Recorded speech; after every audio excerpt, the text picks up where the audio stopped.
João 17 é conhecido como a oração de Cristo por seus discípulos, uma oração intercessória.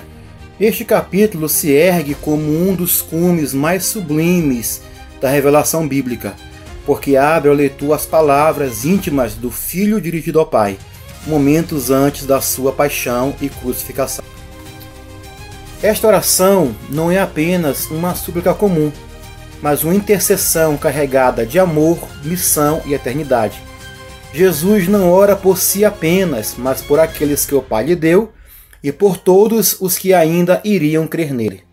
A lição 11 tem por tema a intercessão de Jesus pelos discípulos e, se Deus permitir, será ministrado no dia 15 de junho do ano presente. Deixa EBD morrer, levante a sua mão, pelo EBD viva, lute com o coração.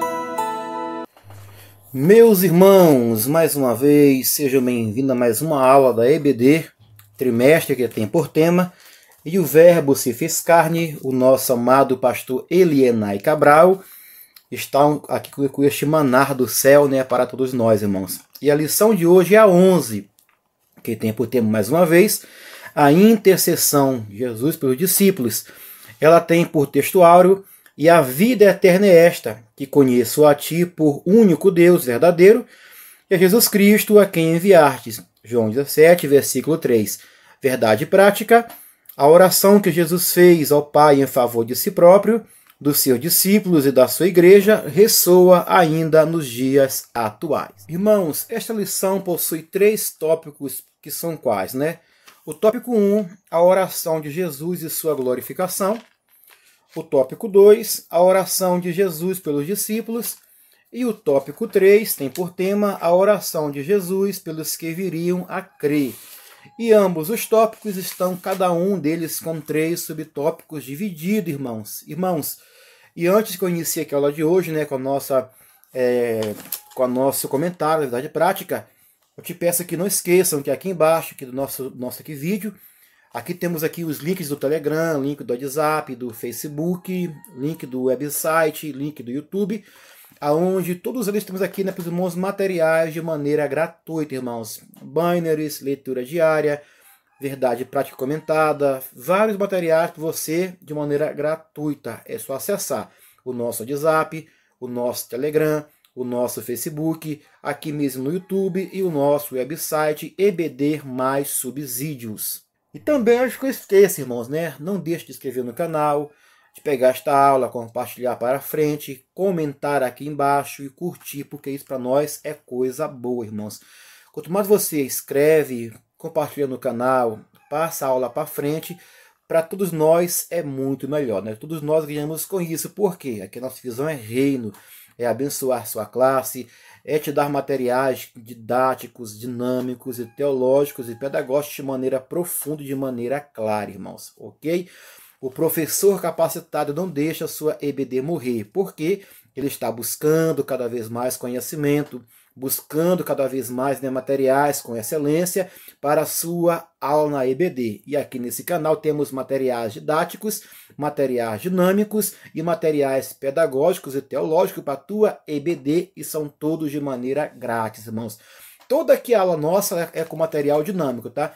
Eu aplico o tópico, eu explico o tópico e aplico para os irmãos um banner dinâmico e didático para a sua aula. Então, não pule o vídeo. Se pular o vídeo, perde a coisa boa. Então, vê toda a aula na íntegra, irmão, do começo ao fim, sem pular vídeo, e vá até o final conosco, porque isso aqui é coisa boa. Mas se inscreva, curta, comente e compartilhe esta videoaula, porque ela está 10, está fenomenal. Olha só, irmãos, para iniciar aqui a nossa aula de hoje, a nossa verdade prática, ela tem por o seguinte: olha este banner aí, ó. Fala assim: a oração que Jesus fez ao Pai em favor de si próprio, dos seus discípulos e da sua igreja, ressoa ainda nos dias atuais. Por quê? Irmãos, vamos ver aqui no banner, fala assim, ó. Aqui no número 1, né, temos aqui, né, o texto, a verdade prática, e aqui no 2 fala o seguinte, ó: Jesus ora por si mesmo, pois ele tinha consciência de que o seu tempo era chegado e não buscava a glória para si próprio. Irmãos, a verdade prática em si, ela engloba toda a lição de hoje, tá? Então, tudo que hoje iremos abordar, aqui está um resumo, aqui, toda lição de hoje. Aqui está um resumão aqui, na prática. Olha só, ele está orando por si mesmo. Para quê? Porque ele tinha consciência de que o seu tempo era chegado e ele não buscava a glória para si próprio. Aqui no terceiro, Jesus ora pelos discípulos. Foi uma intercessão específica com pedidos de proteção e santificação. Aqui no 4, ele ora pela sua igreja futura, por nós hoje e pelos que hão de vir. Foi uma oração que ainda ressoa no céu, pois ele orou por nós antes mesmo de nascermos. E aqui no 5, a palavra interceder vem do latim intercedere, que significa ficar entre. No contexto bíblico, isso é o quê? É se colocar entre Deus e o homem para rogar em favor de alguém, ou seja, isso é um intercessor. Ele se coloca no lugar do outro, a dor do próximo, e entrega isso nas mãos de Deus, irmãos, ok? Então, meus irmãos, toda lição de professor, ela possui também a palavra-chave, né? Que é essa aqui, ó. A palavra-chave, ela é intercessão. O que é intercessão, pastor? Olha só para você aqui, mais um banner didático e pedagógico. Olha aí, ó. Intercessão. Diferente do Pai Nosso, a oração modelo, a intercessão de Jesus em João 17 é uma oração íntima, intercessória e gloriosa. Ela toca 3 grandes esferas, que são quais? Jesus ora por si mesmo, ele ora pelos discípulos e ora por todos os que ainda iriam crer nele, ou seja, nós, irmãos. Aqui na cozinha aqui vermelhinha aqui, nessa cozinha aqui lilazinha, né, meio roxo, diz assim: a palavra interceder vem do latim intercedere, que significa ficar entre. No contexto bíblico é se colocar entre Deus e o homem para rogar em favor de alguém. Então esse é o intercessor. É ficar entre Deus e o homem, não como obstáculo, mas como uma ponte para rogar por alguém. E aqui no verde, Jesus é o intercessor supremo, de acordo com Hebreus 7. Mas o Espírito Santo também é por nós intercessor, né? De acordo com Romanos 8. E somos chamados também a interceder uns pelos outros, de acordo com Tiago 5,16, irmão. Então tá aí, tá? E aqui no azul, né? Interceder é uma forma elevada de amor. É clamor, é clamar, é sofrer junto, é carregar o fardo do outro no coração. A intercessão toca o céu e move a terra. É a linguagem dos que amam profundamente, irmãos. Você vê, né? Que intercessão parece, né, uma palavrinha simples, mas é muito profunda, irmão. Tá aí no quadro, no banner, tá? Pega isso aí, pega um bloco, anote, ou pega aqui embaixo o material, né, gratuito, e coloque na sua classe, em um data show, cartolina, lousa.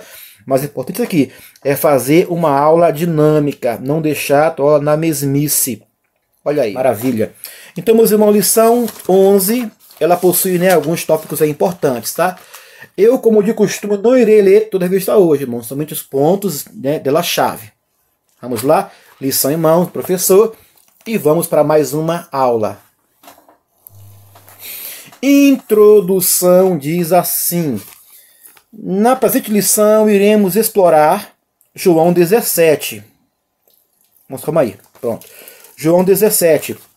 Este capítulo descreve a oração mais significativa que o Senhor Jesus fez em benefício de si mesmo, ou seja, a sua glorificação, bem como a dos seus discípulos e dos cristãos que viriam a crer no futuro próximo. Irmãos, aqui em João 17, aqui temos uma intercessão, tá? Aqui temos Cristo, né? A oração de Jesus aqui em João 17, ela vai revelar não apenas o seu relacionamento íntimo com o Pai, Jesus Cristo, mas também a sua preocupação profunda com a preservação, com a santificação e unidade dos discípulos. João 17 é uma moldura da teologia joanina, do amor e da missão, e lança luz sobre o coração do nosso Redentor, que intercede por nós até hoje. Então, cada linha de João 17, aqui cada linha desse texto, né, ele carrega um peso teológico e pastoral. E na aula de hoje, né, iremos aqui investigar as 3 seções principais da oração de Jesus: a sua busca pela glorificação, a sua intercessão pelos discípulos e a sua petição por todos os que viriam a crer. Ou seja, aqui vai ser uma aula rica, né, em contexto teológico, rica em léxico grego e hebraico, e além de comentários, né, consagrados para poder aprofundar cada detalhe desta aula para você, professor e aluno. Olha só, irmãos, eu fiz aqui um banner com algumas orações notáveis da Bíblia. Algumas orações notáveis, tá? Temos muito mais. Eu botei aqui, olha a banner aí, ó. Faço no banner, ó. Orações notáveis da Bíblia. Nós temos Abraão a interceder por Sodoma, lá em Gênesis 18. Nós temos Moisés, né, a orar pelo povo de Israel, em Êxodo 32. Nós temos Ana orando por um filho, 1 Samuel 9, né, ao 18. Nós temos Daniel confessando os pecados da nação, em Daniel 9, irmãos. Oração linda isso aqui, tá? Temos Jesus no Getsemane, Lucas 22. Nós temos Estevão perdoando os seus assassinos, em Atos 7. E temos Paulo orando pelas igrejas, em Efésios 1. Né? Então, aqui temos algumas orações, né, intercessórias, orações notáveis de alguém por alguém, ou pedidos, né, para Deus de alguma coisa. Então, a oração do crente, ela é a aproximação entre Deus e o homem. Irmãos, o tópico 1, ele tem por tema a oração de Jesus e a sua glorificação. É um tópico aí com três partes, que fala assim: a oração de Jesus, parte A parte B, a oração de Jesus pela sua glorificação, e a parte C, a mesma glória com o Pai. E para iniciar, né, a parte A tem por tema a oração de Jesus. Revista. Entre todas as orações do Senhor documentadas nos evangelhos, é indiscutível que foi João quem relatou, possivelmente, a mais elevada oração de Jesus, em João 17. Irmão, João 17 é uma oração intercessória. A palavra oração, no grego, né, ela tem por sentido proseuché, que denota súplica, reverência e devoção. Aqui em João 17, a oração assume um tom de sacerdote e intercessório, conforme o verbo grego, né, erotal, que significa rogar, mas com uma nuance de intimidade e igualdade entre Jesus e o Pai. E isso distingue esta oração de uma petição subserviente. É uma súplica de filho para pai. Agora, meus irmãos, o intercessor, né, aquele que intercede, aqui em 17, Jesus Cristo, ele possui algumas características importantes, irmãos. E eu botei por isso aqui um banner muito bom sobre Neemias, né, como um intercessor. Olha aí, ó. Apareceu aí o banner. Fala assim, ó. Diz assim: atributos de um intercessor. Neemias é um exemplo extraordinário de intercessor na Escritura. E sua vida nos revela atributos essenciais de quem assume esse papel diante de Deus e das pessoas. Porque, olha só, o intercessor, ele tem sensibilidade espiritual e emocional. Ele sente a dor do próximo. Ele é espiritual, mas sente a dor do próximo. O intercessor, ele tem busca intensa pela presença de Deus, né? O intercessor, ele reconhece o seu pecado e o confessa. O intercessor, ele baseia-se a sua intercessão na palavra de Deus.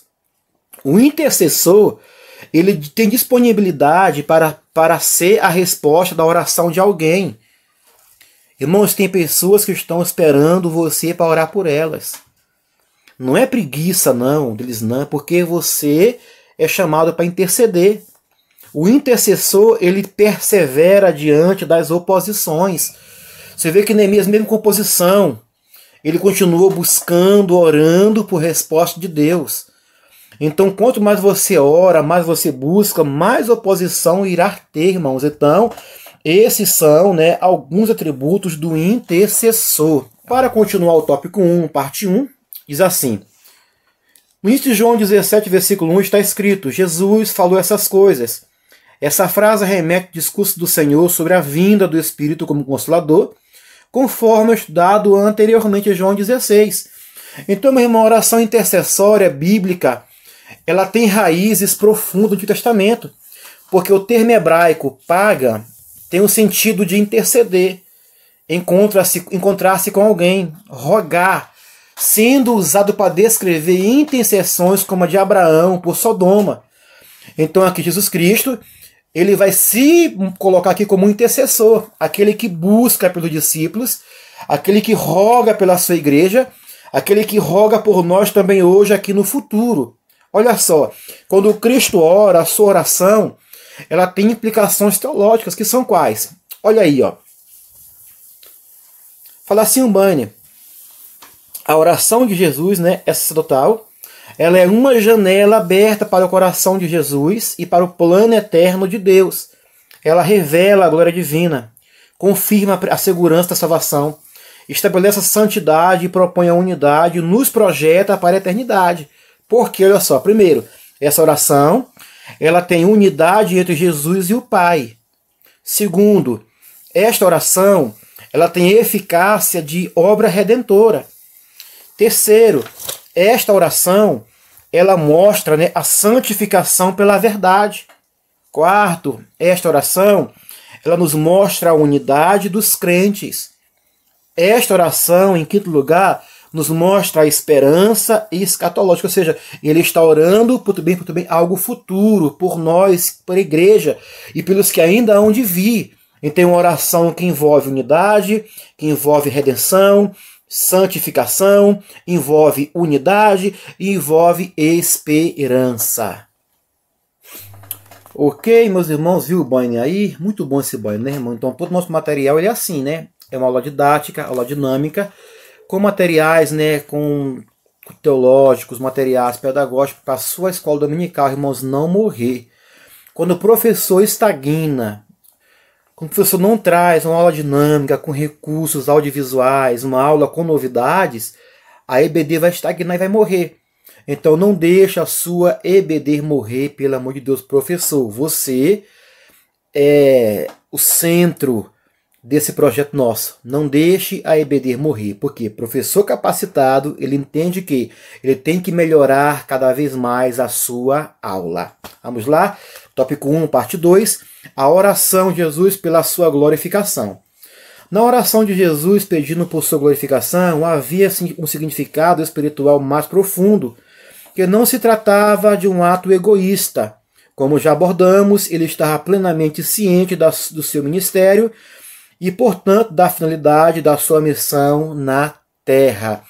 Irmão, Jesus começa orando assim: Pai, é chegada a hora. Glorifica o teu filho, para que também o teu filho te glorifique a ti. Aqui a palavra glorificar, ela vem do grego, né, doxazo, que significa dar honra, exaltar, reconhecer a dignidade. Aqui Jesus, irmãos, ele pede que sua missão culminante, a cruz e a ressurreição, ela venha revelar a glória divina de maneira plena. Aqui Cristo, né, com sua glorificação, não é apenas um retorno à glória pré-encarnada, mas uma manifestação do amor divino através do sacrifício. Na teologia joanina, a cruz não é vergonha, mas trono. A morte é o meio paradoxal pelo qual Deus exibe a sua justiça e amor ao mundo. É nessa glorificação que Jesus manifesta quem é Deus, né? Deus é amor, Deus é a justiça, é verdade e é santidade. Então, quando ele pede ao Pai, para que, por sua glorificação, ele não busca se exaltar, mas ele busca cumprir o plano eterno da salvação. Aqui a sua glória está intrinsecamente ligada à salvação dos homens, pois ao ser glorificado, ele vai glorificar o Pai por meio da obediência e da manifestação do reino de Deus, né? Então isto glorifica ao Filho, né? É uma glorificação por meio de obediência, por meio de sacrifício, para poder manifestar o reino de Deus. Então, se você quer ser glorificado, você quer ser honrado, obedeça, sirva com prazer. Aquele que obedece, ele é por Deus honrado. Com base nisso, irmãos, temos aqui mais um banner para a sua aula. Irmãos, toda a aula de hoje ela é com banners interativos, banners pedagógicos, banners teológicos, que vão te ajudar a dar força a dar gás na sua aula. Para quê? Para que a sua EBD não venha estagnar e não venha morrer. Olha o banho aí, irmãos. Ó. Apareceu? Fala assim. A oração de Jesus por sua glorificação. Na oração por sua glorificação, Jesus revela que glorificar-se é glorificar o Pai, que sua glória é eterna e divina, e que ele será plenamente manifestada por meio da cruz, ressurreição e ascensão. Ou seja, né, quando ele glorifica a si mesmo, está glorificando ao Pai. E esta glória é eterna e divina. Vamos ver aqui, ó. Primeiro, a glorificação como um cumprimento da missão redentora. A cruz não é fracasso, mas é o ápice da glória divina. A glória paradoxal do amor que se doa. A revelação da glória inerrente de Cristo. Cristo é eternamente glorioso, mas sua encarnação foi o esvaziamento temporário para realizar a salvação. Aqui no 3, a glorificação mútua do Pai e Filho. O mistério da glória compartilhada na Trindade é revelado. Não há competição, mas há comunhão perfeita. E no 4, a glória como fonte de vida eterna. A glorificação de Cristo é a fonte da nossa salvação e do conhecimento verdadeiro de Deus. Está aí, né? Então, quando Cristo fala glorifica ao Filho, é isso aí. Ele está se esvaziando, está renunciando para poder manifestar a glória de Deus, irmãos, tá? Para poder, através da cruz, da sua ressurreição e ascensão, essa glória ser manifestada. Vamos lá, irmãos. Tópico 1, parte 3, vai falar assim, né? Já foi a parte 1, né? Jesus Cristo, a sua oração. Já foi a parte 2, a oração de Jesus pela sua glorificação. E agora 3, né? A mesma glória com o Pai. Fala assim a revista, professor, revista em mãos. Fala assim. No versículo 5 está escrito: E agora glorifica-me tu, ó Pai, junto de ti mesmo, com aquela glória que tinha contigo antes que o mundo existisse. Essa referência à glória se relaciona à divindade de nosso Senhor como verbo divino antes da encarnação. Ou seja, irmãos, essa declaração ela vai remeter à eternidade preexistente do verbo, como está expresso em João 1:1. Então aqui o termo, né, aqui esse termo no grego, protokosmoinai, indica anterioridade absoluta, a existência eterna antes da criação. A glória mencionada aqui, né, é doxa no grego, e no contexto hebraico é kadob, né, perdão, é kabod, né, que significa peso, esplendor. Ou seja, a glória que Jesus compartilhou com o Pai é a plenitude da sua divindade, a sua majestade eterna, a comunhão perfeita na Trindade antes da encarnação. Esse trecho é uma das evidências mais claras da divindade de Cristo. Ele não foi criado, mas ele coexiste com o Pai desde a eternidade. O seu retorno à glória é o fechamento do ciclo da encarnação e o início da sua mediação celestial como intercessor à direita do Pai. Assim, a mesma glória com o Pai. A glória eterna de Cristo com o Pai. Primeiro, aqui no verdinho, a glória eterna de Cristo, né, a palavra usada para a glória aqui é doxa, no grego, que significa esplendor, honra, majestade, algo profundamente divino e celestial. Ele está se referindo à glória eterna, divina, que ele compartilhava com o Pai, antes da fundação do mundo. Aqui no 2, a glória da pré-encarnação. Essa glória não é uma honra conquistada na terra, ó que forte, irmão, mas a glória que ele já possuía e renunciou temporariamente ao se fazer carne. Filipenses 2, 6-8, tá? E no 3, a glória que reflete a divindade. Essa glória é essencialmente a manifestação visível de sua divindade. Não se trata apenas de brilho ou esplendor físico, mas de honra, majestade, autoridade e comunhão íntima com o Pai, que ele desfrutava com Deus Filho. Então, né, a glória que Jesus tinha com o Pai antes da criação do mundo é esta. Ela é eterna, anterior a qualquer tempo ou espaço. Ela é divina, expressando a sua plena igualdade com o Pai. Ela é relacional, né? É o fruto da comunhão íntima com a Trindade, da Trindade. Ela é renunciada temporariamente, ou seja, ao se encarnar, mas nunca perdeu sua essência. E 5, ela é retomada. após a ressurreição e ascensão, né, de Cristo, indo para a glória do céu mais uma vez, irmãos, tá? Então este é o banner do tópico 1, parte 3. Mas, irmãos, caso fique aí para você mais uma dúvida nessa questão da glória com o Pai, né? Eu preparei para você aqui um outro aqui banner, agora mostrando o que é a comunhão.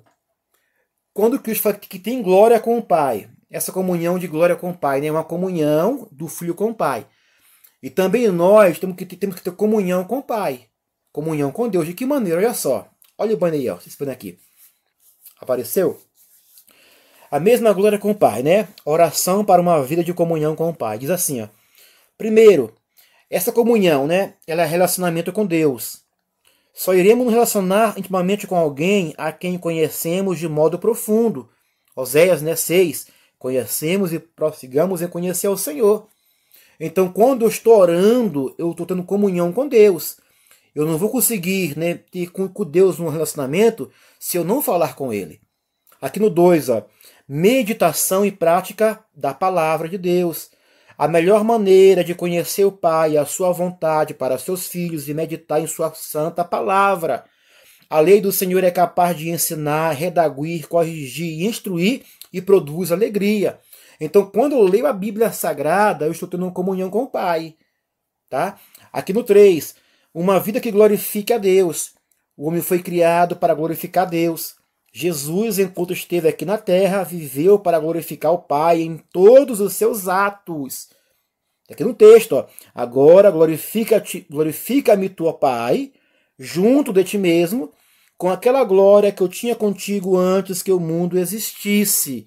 Então esta comunhão de Cristo com o Pai é um exemplo para nós, igreja, irmão, porque a igreja de Cristo, ela tem de buscar ardentemente agradar a Deus e glorificá-lo em todo o tempo. A comunhão com Deus é isso, né? Tudo que nós fizemos, realizamos é para glorificar ao nome de Deus. Então tá aí, meus irmãos, o tópico 1, fechando ele, né? Por sinopse, diz assim: a oração de Jesus demonstra o seu desejo em glorificar o Pai e reafirmar a glória que compartilha com Ele desde a eternidade. Agora, irmãos, tópico 2 tem por tema a oração de Jesus pelos discípulos. É um tópico também, né, com 3 partes. Fala assim, a parte A, intercessão pela proteção dos discípulos. A parte B, os discípulos receberam a palavra. E a parte C, protegidos do mundo. Vamos lá para tópico 2, parte A, que tem por tema intercessão pela proteção dos discípulos. Revista em mãos. Fala assim o texto bíblico, né? O texto da lição, perdão. Nos versículos 4 a 8, exceto o versículo 5, Jesus ora como se estivesse apresentando um relato ao Pai sobre tudo que realizou durante o seu ministério na terra. É um diálogo entre o Filho e o Pai. No versículo 6, ele intercede por seus discípulos e pela unidade entre eles, uma vez que seriam os responsáveis por continuar a obra que Jesus havia iniciado. Para o Pai, o nosso Senhor se refere aos discípulos como homens que do mundo me destes. Olha que forte, né? Então Jesus, ele ora pelos discípulos dizendo, guarda-os em teu nome. O verbo grego guardar, né, terel, que tem o sentido de vigiar, de proteger, de manter com cuidado. Cristo aqui ele sabe das tribulações que os discípulos iriam enfrentar na frente. Então aqui ele intercede pela sua preservação espiritual, não pedindo a remoção do mundo, mas sustentação no meio dele. Entre versículos 4 e 8, vemos um resumo da missão de Jesus, que é manifestar o nome do Pai, cumprir sua obra e revelar a verdade aos discípulos. Aqui, o nome de Deus representa o seu caráter revelado.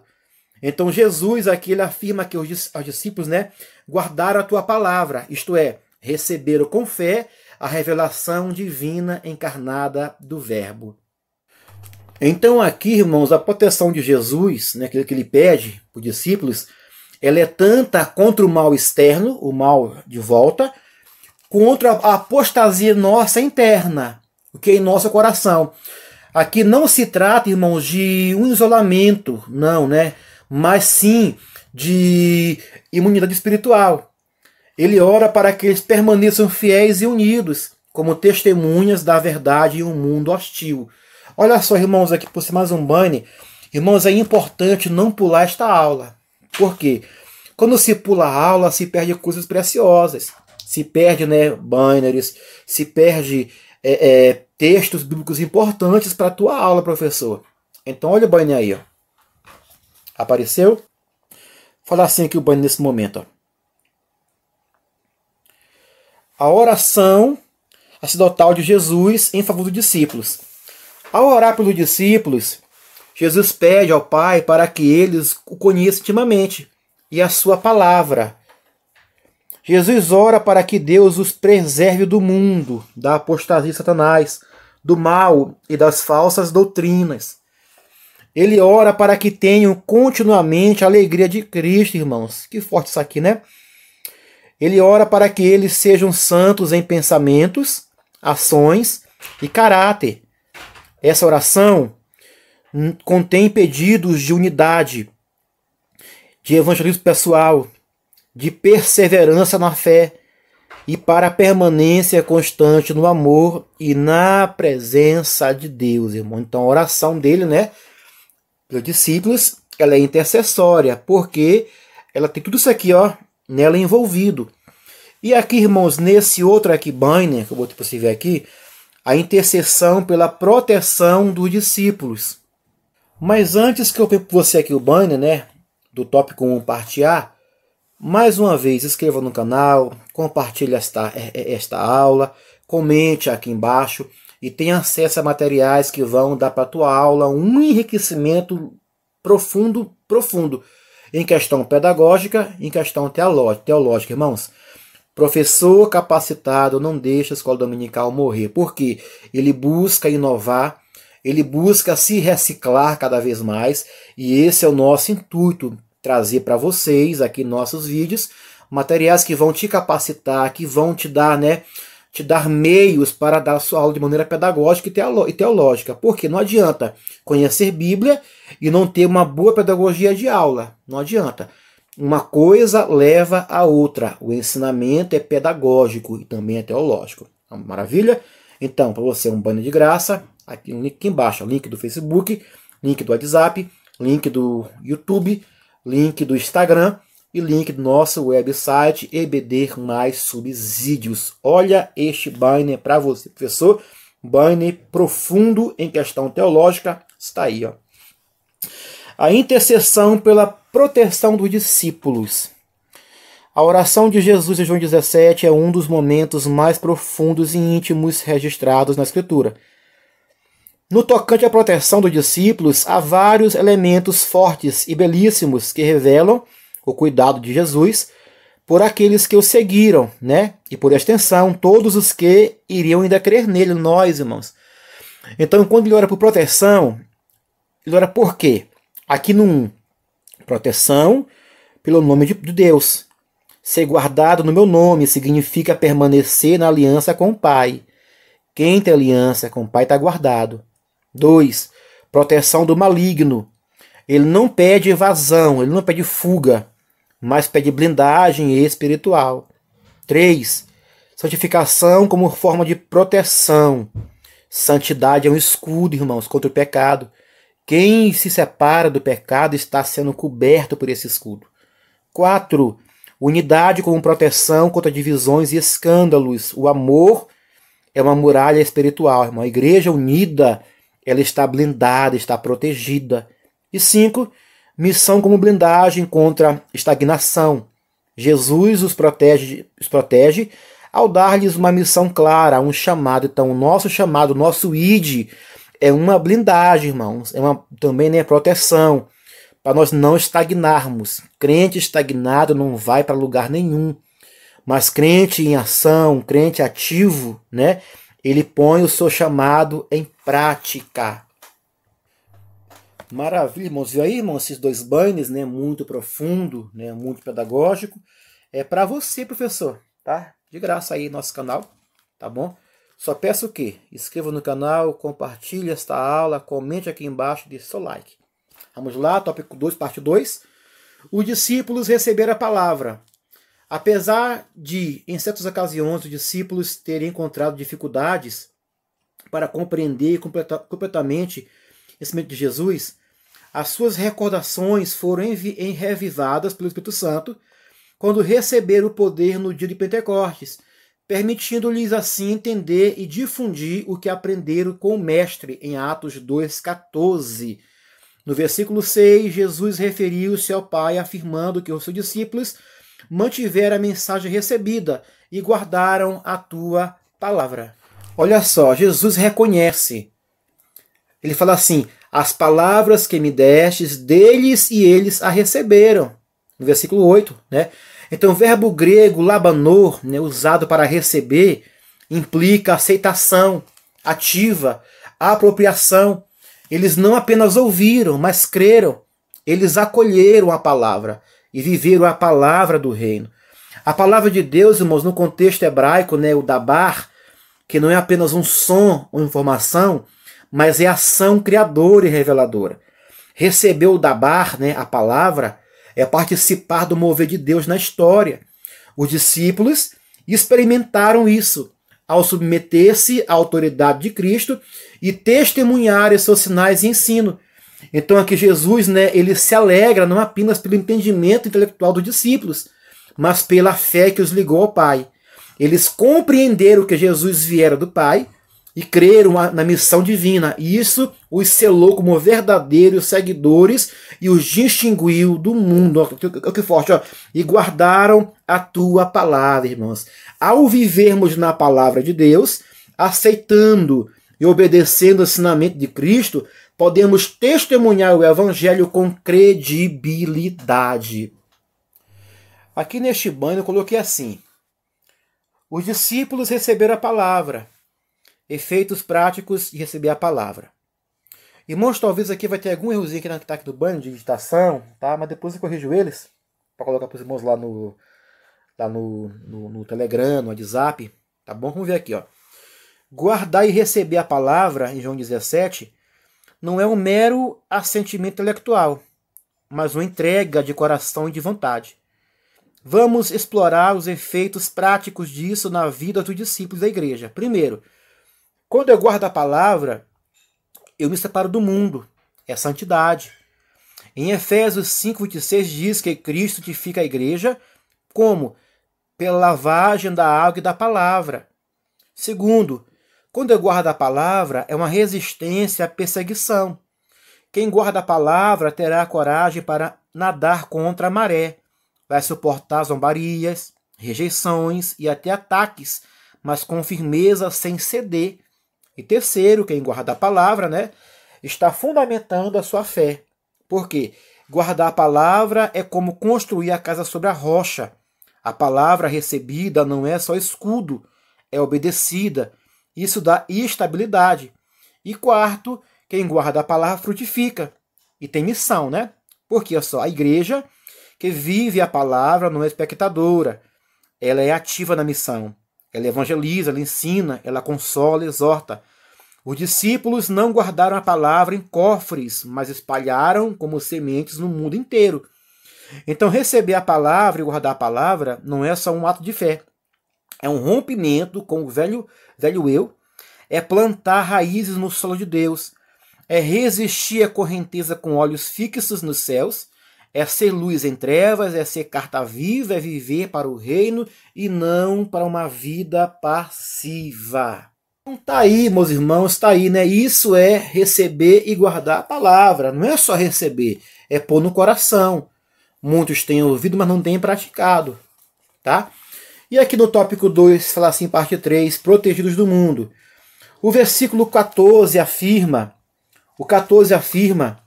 deles a tua palavra e o mundo os odiou, porque não são do mundo, assim como eu não sou do mundo. É importante prestar atenção ao termo mundo.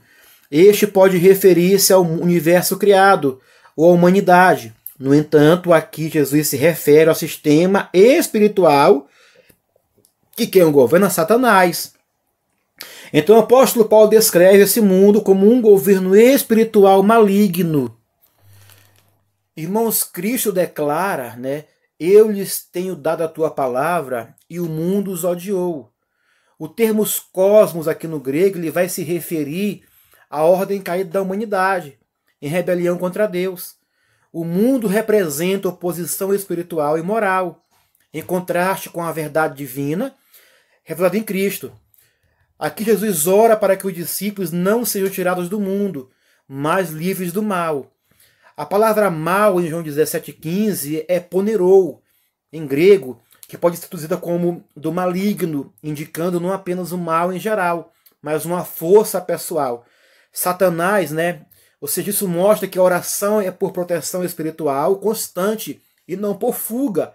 O discípulo, portanto, está no mundo como testemunha, mas não pertence ao mundo. Ele carrega a palavra de Deus no coração.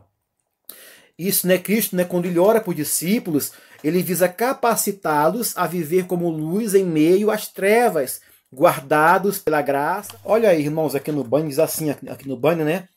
Protegidos do mundo. Livramento. Nos versículos 7 a 19, Jesus foca nos discípulos, aqueles que creram e o seguiram. Ele ora por proteção, santificação e unidade. É nesse bloco que o verso 15 aparece. Porque, vamos ver aqui, ó. No Evangelho de João, cosmos tem pelo menos 3 sentidos diferentes, dependendo do contexto. Primeiro, pode ser criação física ou humanidade em geral, João 3,16. Pode ser o sistema de valores humanos em rebelião contra Deus, né, aqui no caso, né, mundo. Ou as forças espirituais e sociais que se opõem a Cristo. Também uma coisa, tá? Mas ele pede que sejam guardados do mal, né, das forças espirituais que se opõem a Cristo. A palavra usada aqui no grego é toporenou, que significa tanto como mal de forma abstrata, como mal, né, moral, corrupção, ou maligno, ou seja, Satanás. A teologia dessa proteção é qual? A oração de Jesus mostra que o caminho do discípulo não é o da retirada, não é o da fuga, mas da resistência com a presença fiel. Isso conecta com outras passagens, como Romanos 12:2, né, que fala assim, né? Não vos conformeis com este mundo. Também Tiago fala assim, Tiago 4, ó, amizade do mundo é inimizade contra Deus. E 1 João 2 fala assim, não ameis o mundo, irmãos. Então, quando estamos do mundo, né, livres, guardados, é das forças espirituais da maldade, que se opõem a Cristo, e do sistema de valores humanos que são rebeldes contra Cristo, irmãos. Este é o mundo, né, de João, além do mundo humanidade e do mundo, né, criação física, terra. Então tá aqui o banner para você depois baixar aí no teu WhatsApp, teu Telegram, Facebook, Instagram. Tá? O tópico 2, irmãos, abordou sobre a oração de Jesus pelos discípulos. E nesse tópico tem assim por sinopse o seguinte. Jesus pediu proteção para os discípulos que acolheram a palavra, necessitavam ser guardados do mal que existe no mundo. Agora, para fechar a lição, o tópico 3 tem por tema a oração de Jesus pelos discípulos, pelos que viriam a crer. Oração por unidade da igreja, o propósito da unidade e a oração por encorajamento à unidade. Vamos lá, tópico 3, fala assim a parte A. Oração pela unidade da igreja. Irmãos, lembrando que todo o nosso material é grátis para você. Estão nos links aqui embaixo. Eu te peço só que você se inscreva no canal, pegue esta videoaula, passe ela adiante, porque ela é para poder abençoar você e os demais, tá bom? Aqui é uma aula dinâmica, uma aula com profundidade teológica e pedagógica, uma aula com muitos materiais visuais que vão te ajudar a entender melhor o assunto. Tá?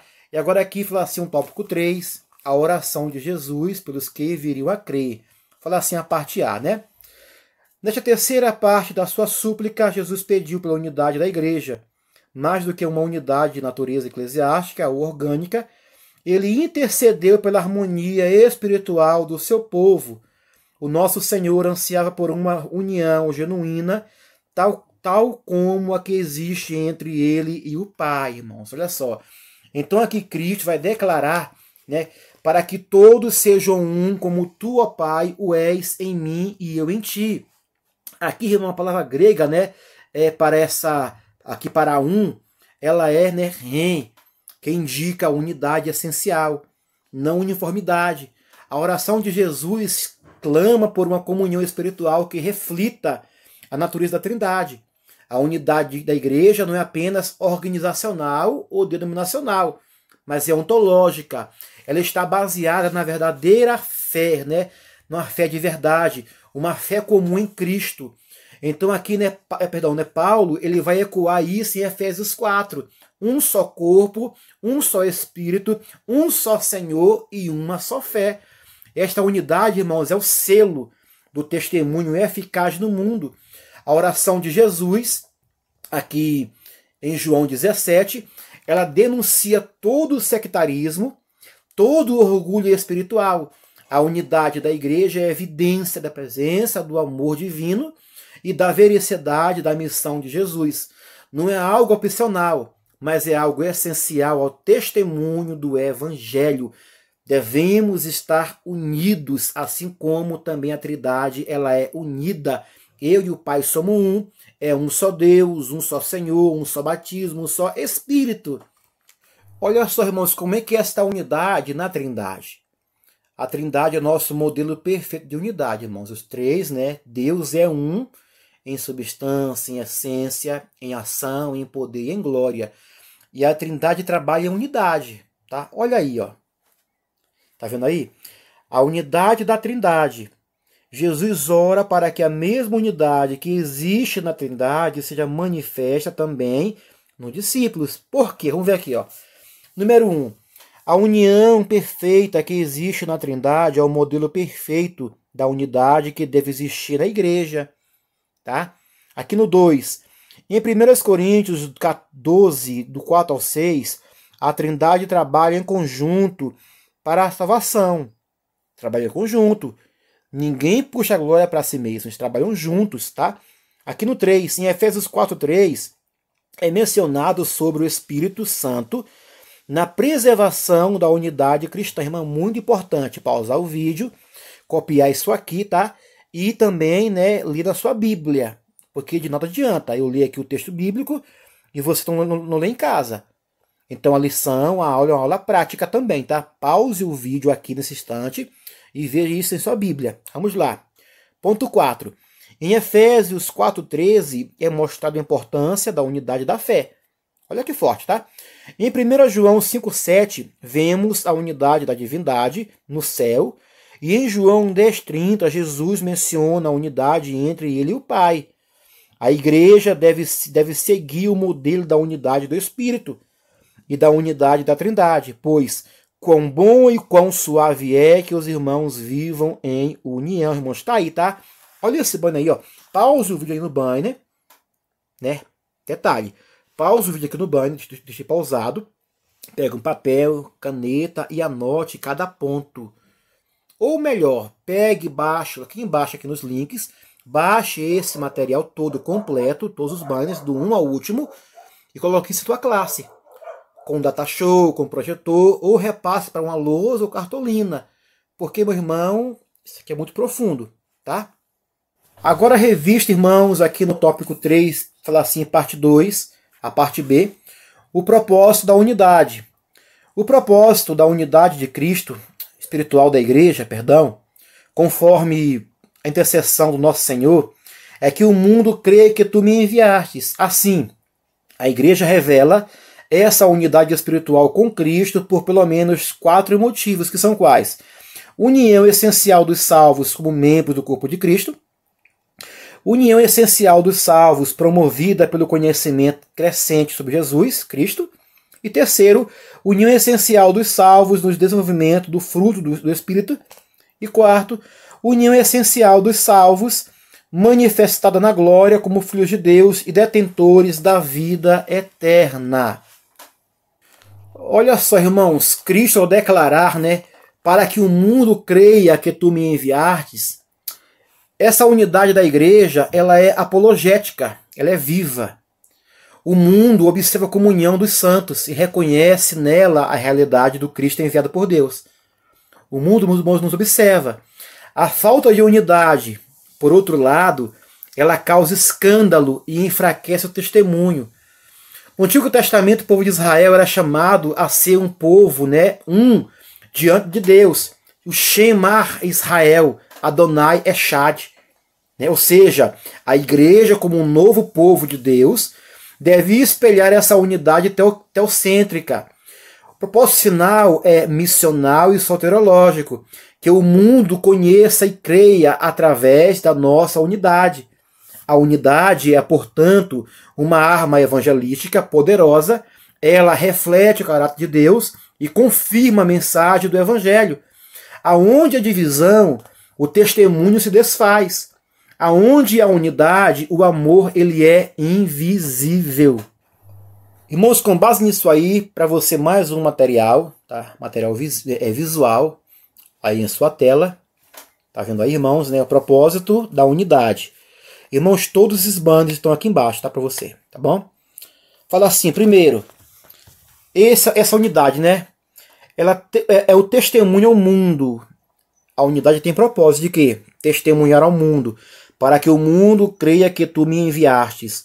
A unidade da igreja, ela é da igreja, né? É segundo Jesus, evidência visível da autenticidade do evangelho. Segundo propósito, ela é o reflexo da Trindade, né? Tópico anterior. Como tu, ó Pai, és em mim e eu em ti, aqui Jesus está pedindo que a unidade entre os crentes seja do mesmo tipo da unidade entre ele e o Pai. Não apenas organizacional, mas relacional e espiritual. E terceiro propósito é para partilhar da glória. Eu dei-lhes a glória que a mim me destes. Essa glória não é um show de luzes, mas é a presença de Deus, a natureza do caráter de Cristo. Então, meu irmão, essa unidade tem propósito, que é isso aí, ó, né? Testemunhar, reflexo da Trindade e partilha da glória, né? A natureza do caráter de Cristo também na igreja. A igreja unida, uma igreja unida em um único propósito, ela está partilhando para o mundo a natureza do caráter de Cristo. Agora, para fechar a nossa aula de hoje, o tópico 3, fala assim, a parte 3 da revista, diz assim, irmãos. A oração por encorajamento à unidade. Já foi a parte 1, né? A oração pela unidade da igreja. Já foi a parte 2, o propósito da unidade. E agora a 3, a oração por encorajamento da unidade. Em João 17, 21, 22, o nosso Senhor roga para que os discípulos sejam incentivados a manter a unidade com Ele. A crença com Cristo como o único suficiente Salvador é a principal razão da unidade cristã, de modo que os discípulos sejam encorajados a promover esse testemunho no mundo. Assim, sem esta unidade de fé, o testemunho perde completamente a sua credibilidade. Irmão, Jesus encerra orando assim, para que o amor com que me amaste seja neles e eu neles esteja. A chave da unidade, irmãos, é o amor divino derramado nos corações. Sem este amor não há comunhão, só há aparência religiosa. O termo grego ágape revela o amor sacrificial, incondicional e eterno. Esse amor não é produzido pelo esforço humano, mas é fruto da habitação de Cristo nos crentes. Quando ele está presente, a divisão é vencida, o orgulho é quebrado e a comunhão floresce. A oração de Jesus é, portanto, também um clamor para que vivamos encorajados pelo amor. A unidade é, no fim, o resultado da vida de Cristo em nós. Ele é o elo da paz, ele é o pastor de um só rebanho, ele é o centro da comunhão verdadeira, que possamos viver essa realidade com resposta à oração do Senhor, né?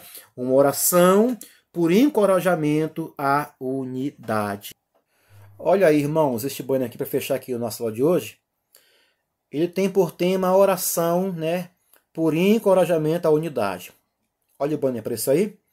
Diz assim, ó, em resumo, o encorajamento de Jesus é triplo. Ele é missional, para que o mundo creia. Ele é relacional, como reflexo da Trindade. Ele é espiritual, por meio da glória que une, né? Então, ele é triplo, né? Esse encorajamento. Ele é para missão, ele é para relacionamento e ele é para uma vivência espiritual. Aí tá aqui, ó, veja aqui um aqui na cor verde, para que o mundo creia. A unidade como testemunho visível.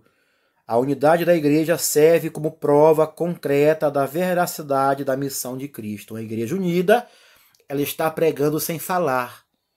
O crente unido, ele está pregando sem falar um A, nem sem falar um B. A nossa unidade também é uma pregação. Aqui no 2, aqui laranjinha, no 2. Para que seja um em nós, a unidade como reflexo do relacionamento com Deus. Jesus não está pedindo só um acordo entre a igreja, mas uma unidade espiritual profunda, modelada na comunhão da Trindade. E no 3, aqui no azul, para que vivam pela glória de Cristo. Unidade como expressão da presença divina. Essa glória é a presença ativa de Deus, é o poder que transforma e une, irmãos. Note, né, que esta unidade tem propósito, ela nos encoraja de 3 maneiras para fazer missão, para uma vivência relacional sadia e vivência espiritual cristã, genuína, de paz, de amor entre uns e outros. Então, meus irmãos, esse foi a nossa lição de hoje, né? Os 3 tópicos aplicados de maneira pedagógica, de maneira sadia, de maneira teológica. E o tópico 3, né, tem por sinopse o seguinte: Jesus fez uma oração pela unidade da igreja, promovendo a comunhão entre aqueles que viriam a crer. Né? A lição toda foi sobre isso, né? A oração de Jesus pelos discípulos, por ele mesmo e pela a igreja que haveria de crer, irmãos. A oração de João 17, ela é mais que algo litúrgico.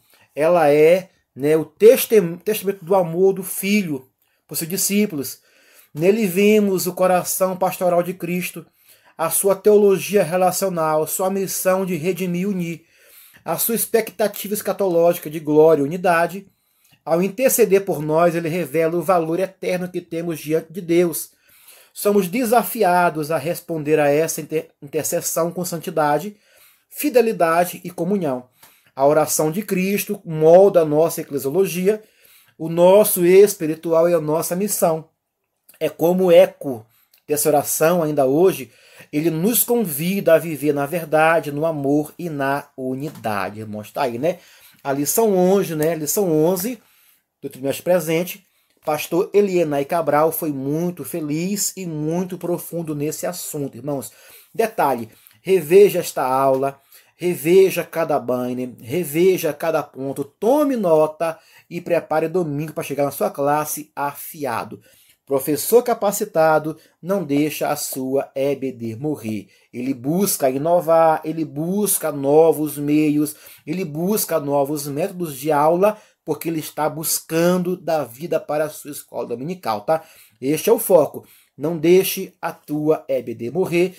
E até a lição 12, que tem por tema do julgamento à ressurreição. Está acabando o trimestre, né? Muito bom, está muito ótimo. Leia em casa a sua revista e que Deus te abençoe e te guarde, em nome de Jesus. Até a próxima. Fique na paz.